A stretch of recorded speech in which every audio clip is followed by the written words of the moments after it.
Dear viewer, integrated primary education management information সিস্টেমে আপনাকে স্বাগত জানাচ্ছি। আপনারা এর আগে জেনেছেন যে আমাদের প্রাথমিক বিদ্যালয় এই ব্যবস্থাপনা থেকে বইয়ের তথ্য প্রদান করতে হতো, সুমারি তথ্য প্রদান করতে হতো, এবং এই প্রাইমারি স্কুল সিস্টেম সেখান থেকে আমাদের শিক্ষক তথ্য ফিল আপ করতে হতো। IPEMIS অর্থাৎ integrated primary education management information system যে সফটওয়্যারটি ডেভেলপ করা হয়েছে, এটি আমি মনে করি প্রাথমিক শিক্ষার ক্ষেত্রে একটা যুগান্তকারী সফটওয়্যার। এটি অনেকগুলো তথ্যকে একীভূত করবে, যেমন সহকারী প্রধান শিক্ষকগণের জন্য ড্যাশবোর্ড থাকছে, প্রোফাইল আপডেট থাকছে, কর্মকর্তাদের জন্য প্রোফাইল আপডেট থাকছে, শিক্ষক তথ্য ব্যবস্থাপনা থাকছে, বিদ্যালয় তথ্য ব্যবস্থাপনা থাকছে। বিদ্যালয় তথ্য ব্যবস্থাপনার মধ্যে বিদ্যালয়ের বিভিন্ন বিষয় থাকছে, শিক্ষার্থী তথ্য ব্যবস্থাপনা থাকছে, সমাজীন তথ্য ব্যবস্থাপনা থাকছে বা APSC প্রদান করার ব্যবস্থা থাকছে, বই বিতরণ ব্যবস্থাপনা থাকছে যাতে সরাসরি আপনারা বইয়ের চাহিদা দিতে পারবেন। এরপর বিভিন্ন ধরনের আবেদন করার ব্যবস্থা থাকছে। তাছাড়া প্রাথমিক শিক্ষা অধিদপ্তরের বিভিন্ন পর্যায়ের কর্মকর্তা ও মাঠ পর্যায়ের শিক্ষা কর্মকর্তাদের জন্য অভিযোগ ব্যবস্থাপনা, ইউনিয়ন বা ওয়ার্ড ব্যবস্থাপনা, ক্লাস্টার ব্যবস্থাপনা, মাস্টার ডাটা কনফিগারেশন সহ বিদ্যালয়ের বিভিন্ন তথ্য ব্যবস্থাপনার সুযোগ থাকছে। সম্মানিত ভিউয়ার, প্রথমত আপনারা গুগল ক্রোম ব্রাউজার এখানে ডাবল ক্লিক করবেন। এরপর এরকম একটা পেজ আসবে। এই পেজে এখানে এই যে অ্যাড্রেস বারে অ্যাড্রেস লিখবেন dpe. অলরেডি চলে আসছে dpe.gov.bd। লেখার পর এন্টার বাটন প্রেস করবেন অথবা ওকে দিবেন। এবার দেখছেন বাংলাদেশ জাতীয় তথ্য বাতায়ন থেকে প্রাথমিক শিক্ষা অধিদপ্তরের একটি ওয়েব পেজ আসছে। এই ওয়েব পেজ থেকে একটু নিচের দিকে যাবেন, ডান পাশে নিচের দিকে এখানে দেখছেন কয়েকটি লিংক আছে। এর মধ্যে প্রথম লিংকটা হচ্ছে click your desire IPEMIS link. তো এইখানে ক্লিক করতে হবে। ক্লিক করলাম। তারপর যে পেজটা আসছে এটা হচ্ছে সাইন ইন পেজ। এই সাইন ইন পেজে আপনারা দেখতে পাচ্ছেন এখানে ইংলিশ, এই পাশে বাংলা। এই সবুজ টগলটা যে পাশে রাখবেন সেই ভাষা প্রদর্শন করবে। তো আমি এখানে ইংলিশে আছে, এটা যদি আমি বাংলায় দিই, বাংলা হয়ে গেল। আবার এই পাশে ক্লিক করলে এটা ইংরেজি হয়ে যাবে, এই পাশে ক্লিক করলে বাংলা হয়ে যাবে। তো এখানে তথ্য সেবা ও জিজ্ঞাসা এই লিংকে প্রবেশ করার পর আপনি এই যে ভিডিও টিউটোরিয়াল দেখতে পারবেন। সাধারণ বিভিন্ন জিজ্ঞাসা এখানে তার উত্তর আছে, যেমন এইগুলো। এরপর ইউজার গাইড আপনি ডাউনলোড করতে পারবেন। এখান থেকে আপনি এই ফর্ম ডাউনলোড করতে পারবেন, বার্ষিক সুমারি ফর্ম। এটা হচ্ছে সরকারি প্রাথমিক বিদ্যালয়ের জন্য, আর একটা বার্ষিক বেসরকারি বিদ্যালয় সুমারি ফর্ম। এরপর আরো জিজ্ঞাসা মতামতের জন্য আরো কিছু লিংক থাকছে, আপনারা সরাসরি যোগাযোগ করতে পারেন। তো আমি সাইন ইন পেজে চলে যাচ্ছি। এখানে আপনার ইমেল বা ফোন নাম্বার প্রবেশ করবেন। তবে মনে রাখতে হবে শিক্ষক তথ্যে যে মোবাইল নাম্বারটা দেওয়া আছে সেই মোবাইল নাম্বারটা দিবেন এবং পাসওয়ার্ড দিবেন 6টি 0, যেটা হচ্ছে ডিফল্ট পাসওয়ার্ড। তো এখানে আমি আমার মেইল নাম্বারটি দিলাম। এরপর পাসওয়ার্ড দিতে হবে ডিফল্ট পাসওয়ার্ড 6টি 0, 1 2 3 4 5 6। এখানে ক্লিক করে আপনি দেখে নিতে পারেন 6টি 0 হয়েছে কিনা। এরপর সাইন ইন এই বাটনে ক্লিক করবেন। তো লেখা আসছে স্বাগতম IPEMIS কবিতা খাতুন সহকারী শিক্ষক। এখানে শুরু করুন এই বাটনে ক্লিক করব। একটি নতুন পাসওয়ার্ড পছন্দ করুন, অর্থাৎ আপনাকে বাধ্যতামূলকভাবে একটি পাসওয়ার্ড সেট করতে হবে। তো এখানে বলা হচ্ছে আমরা আপনাকে একটি অনন্য পাসওয়ার্ড তৈরি করার পরামর্শ দিচ্ছি, এটি যা আপনি অন্য ওয়েবসাইটের জন্য ব্যবহার করেন না। বিশেষ দ্রষ্টব্য আছে, একবার আপনি নিজের পাসওয়ার্ড পরিবর্তন করলে আপনি এটি পুনরায় ব্যবহার করতে পারবেন না। নিচে আসি, নতুন পাসওয়ার্ড কি দিতে হবে, কি লেখা আছে দেখি। এখানে আপনার নতুন পাসওয়ার্ড লিখতে হবে। কয়েকটি শর্ত আছে, আপনার পাসওয়ার্ডে থাকা আবশ্যক। কি থাকতে হবে? কেবল ইংরেজি, অর্থাৎ এখানে কোনো বাংলা লেখা যাবে না। কমপক্ষে 6 অক্ষর দিতে হবে। কমপক্ষে একটি বড় হাতের অক্ষর থাকবে কমপক্ষে একটি ছোট হাতের অক্ষর থাকবে, কমপক্ষে একটি সংখ্যা অক্ষর থাকবে, কমপক্ষে একটি বিশেষ অক্ষর থাকবে। দেখি ইংরেজিতে সেট করা আছে, আপনারা চেক করে নিতে পারেন। এখানে ইংলিশ বিজয় বার্ন ইংলিশ সেট করা আছে। তো আমি একটা কে দিলাম, এখানে দুটো গ্রিন এসেছে ইংরেজি, হ্যাঁ ইংরেজিতে লিখছি। কমপক্ষে একটি বড় হাতের অক্ষর, কেটা বড় হাতের অক্ষর লিখছি।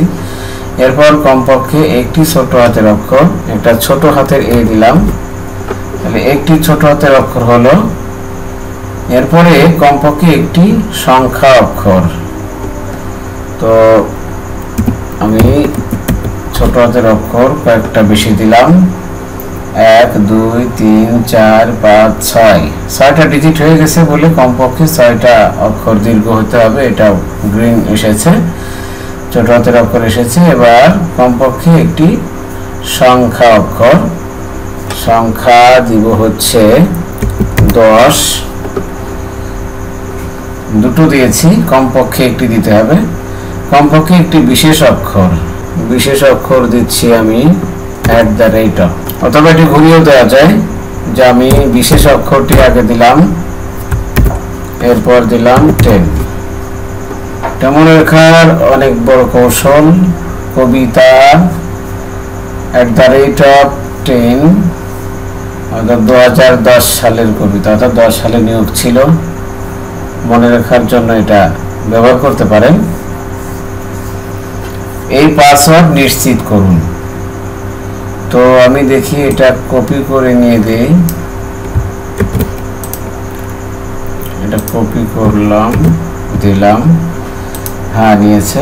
এরপর চালিয়ে যান, চালিয়ে যানে ক্লিক করার পর এখানে আসছে। এবার যে পেজটাতে আসছি একটু বড় করে দেখাই।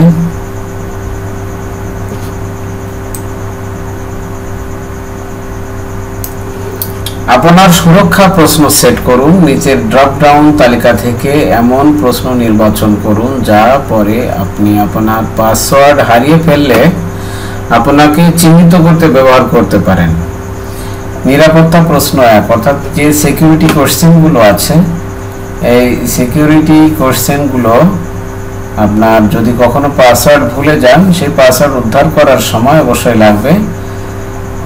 তো সঙ্গত কারণে বুঝতে পারছেন যে অবশ্যই এই নিরাপত্তা প্রশ্ন যা দিবেন সেটি অবশ্যই মনে রাখবেন অথবা লিখে রাখবেন। এখানে অনেকগুলো নিরাপত্তা প্রশ্ন আছে। প্রবীণ মামির নাম কি, পোষা প্রাণীর নাম কি, প্রিয় মামা শাশুড়ির নাম, প্রিয় চাচার নাম, নানার নাম, নানির নাম, প্রথম বন্ধুর নাম, প্রথম শিক্ষকের নাম, প্রথম স্কুলের নাম, যে কোনো একটি সিলেক্ট করবেন। তো আমি স্কুল দিলাম, জাস্ট জিপিএস লিখলাম। এরপর নিরাপত্তা প্রশ্ন 2, তালিকা থেকে একটি প্রশ্ন চয়ন করুন। আরেকটি প্রশ্ন লিখছি শিক্ষক, শিক্ষকের নাম লিখলাম রাজ্জাক স্যার। নিরাপত্তা প্রশ্ন 3, তালিকা থেকে আরেকটি প্রশ্ন, একই অবস্থা, পোষা প্রাণী টম। লেখার পর এটি স্ক্রিনশট নিয়ে রাখতে পারেন অথবা আলাদা লিখে রাখতে পারেন। এরপর জমা দিন বাটনে ক্লিক করি। এরপর একটা সাকসেস মেসেজ এসেছে সম্পূর্ণ। আপনি এখন ব্যবহারের জন্য প্রস্তুত। IPEMIS আপনার নতুন সেট পাসওয়ার্ড দিয়ে সাইন ইন করুন বা লগ ইন করুন। তো এখানে সাইন ইনে দিলে নতুন পাসওয়ার্ড দিয়ে সাইন ইন চাইবে, তো দিলাম। এরপরে আবার সাইন ইন করতে হবে, মেইলটি দিলাম, এবার দিব পাসওয়ার্ড। এরপর সাইন ইন মনে রাখুন। যদি এই পাসওয়ার্ডটি মনে রাখতে চান যে এরপরে আপনি যখন লগ ইন করতে যাবেন বা সাইন ইন করতে যাবেন নতুন করে পাসওয়ার্ড দিতে হবে না, তাহলে এখানে চেক বক্সে একটা টিক চিহ্ন দিতে হবে। দেওয়ার পর সাইন ইন বাটনে ক্লিক করবেন। লোড হচ্ছে, অপেক্ষা করুন। তো এখানে যে পেজটি আসলো এটা হচ্ছে ড্যাশবোর্ড। এখানে নাম এবং পদবি, এখানে ড্যাশবোর্ডে অনেক কিছু উল্লেখ করা আছে। এখানে শো করছে প্রোগ্রেস কতটুকু, 59% প্রোগ্রেস এখানে তথ্য ইনপুট দেওয়া আছে। এখানে স্কুল কোড, প্রতিষ্ঠার বছর, জেলা, ক্লাস্টার, ইউনিয়ন সবকিছু এখানে দেওয়া আছে। এখানে আপনার শিক্ষক শিক্ষা তথ্য, স্কুলের ট্রেনিং এর পরিসংখ্যান সবকিছু এখানে পাওয়া গেছে। এরপরে এখানে আপনি শিক্ষকের তালিকা পেতে পারেন, শিক্ষকের তালিকা আছে, এর বিদ্যালয়ের তথ্য পেতে পারেন। এবার প্রোফাইল আপডেট করতে পারেন, নিজের প্রোফাইলটা, নিজের প্রোফাইলের বিভিন্ন অংশ কিভাবে আপডেট করবেন। এরপর শিক্ষার্থীর সারাংশ, কতজন শিক্ষার্থী সেটিও দেখতে পারবেন। আমরা যে বিষয় নিয়ে আলোচনা করব তা হচ্ছে এইখানে এই যে আপনার নামের এই পাশে যে ড্রপ ডাউন আছে, একটু বড় করে দেখায়, আপনার নামের পাশে যে ড্রপ ডাউন আছে এই ড্রপ ডাউনে ক্লিক করার পর তিনটি বিষয় আসছে। ইউজারের তথ্য আপডেট করুন, পাসওয়ার্ড পরিবর্তন করুন, সাইন আউট। এরপর পাসওয়ার্ড পরিবর্তন করুন, পাসওয়ার্ড পরিবর্তনে যদি ক্লিক দেই, সিকিউরিটি চেক, আপনার পাসওয়ার্ড পরিবর্তনের জন্য বর্তমান পাসওয়ার্ডটি লিখুন, এরপর চালিয়ে যান, ক্লিক করুন। বর্তমান পাসওয়ার্ড কি ছিল?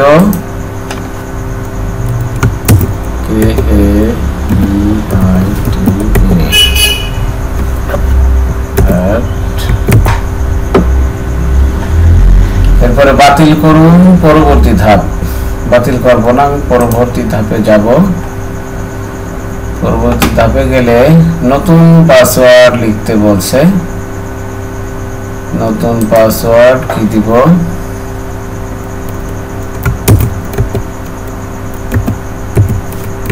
সেই শর্তগুলো ফিল আপ থাকতে হবে।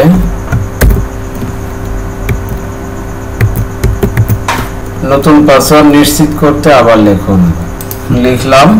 এরপর বাতিল করুন আর নতুন পাসওয়ার্ড সংরক্ষণ করুন। নতুন পাসওয়ার্ড সংরক্ষণ করুনে ক্লিক করব। সাকসেস মেসেজ এসেছে, অভিনন্দন, আপনি সফলভাবে আপনার পাসওয়ার্ড পরিবর্তন করেছেন। ড্যাশবোর্ডে ফিরে যান। তো আমি এখানে ক্লিক করলে ড্যাশবোর্ডে ফিরে যাব।